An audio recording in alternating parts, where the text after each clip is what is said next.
噔噔噔噔，開箱啦！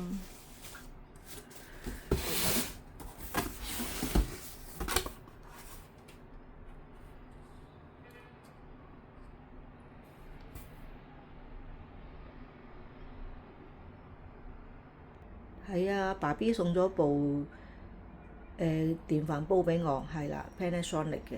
而家咧就係會用呢部噶啦。咁咧就係呢個開關嚟嘅，係啦，入邊有呢啲咁嘅嘢啦。呢個係大嘅，有一個細嘅，細嗰個3100幾，大嗰個3000，呢個3500幾。咁咧，因為我係飯痴嚟嘅，一定要食飯，所以買個靚少少嘅電飯煲。咁咧我哋呢個係舊電飯煲嚟嘅，咁已經可以講聲拜拜啦，係啦，用咗好多年㗎啦，係啦。咁我就睇中咗呢個，咁我問阿爸 B 買個電飯煲好唔好？咁佢話好喎，咁我就買咗呢個啦。佢呢個都幾好㗎，佢因為我哋有睇嗰個，我哋有攞起嚟睇咧，佢呢個比較單手搞唔掂添，停一停，係，因為佢呢個咧係比較厚身嘅，初初諗住買嗰隻金蛋電飯煲咧，咁佢呢個咧就厚身過金蛋嘅。咁佢話厚啲咧就會好啲喎，咁啦。咁入邊就係咁嘅。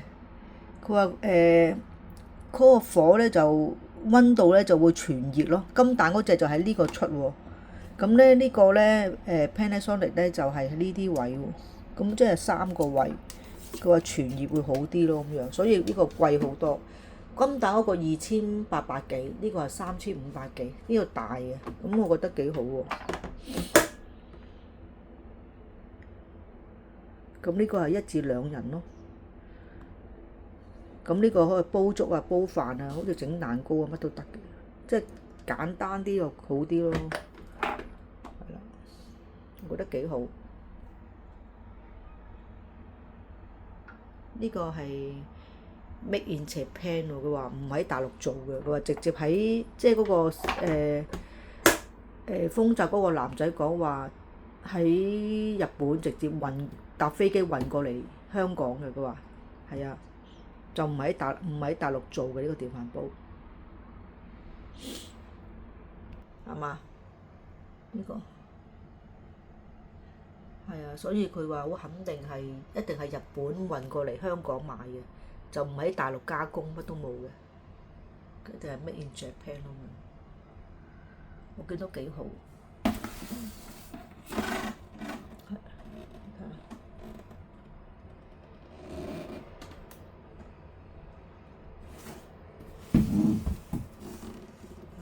日本製造。佢話15日之內有咩問題可以翻去換咯。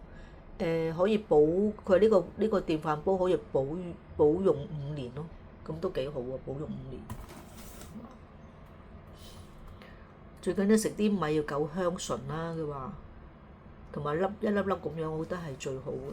因為我哋本身係中意食嗰個北海道嘅珍珠米咧，同埋會有啲溝啲糙米落去咧，所以一定要買個靚少少嘅電飯煲咯。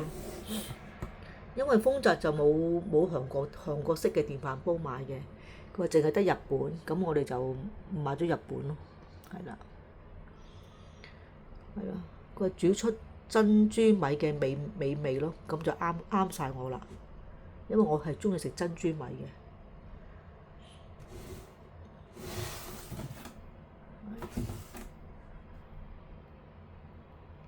搞掂晒，咁啊俾翻個位置佢啦，舊嘅唔走，新嘅唔嚟啦。咁希望2026年啦，新開始啦，希望事事都順利啦。係啦，呢個 OK 嘅，覺得幾好。因為女人係中意啲電飯煲啊，啲電器啊，啲掃地機嗰啲我都好中意。睇下先點啊，咩？都 OK，幾好，好啦。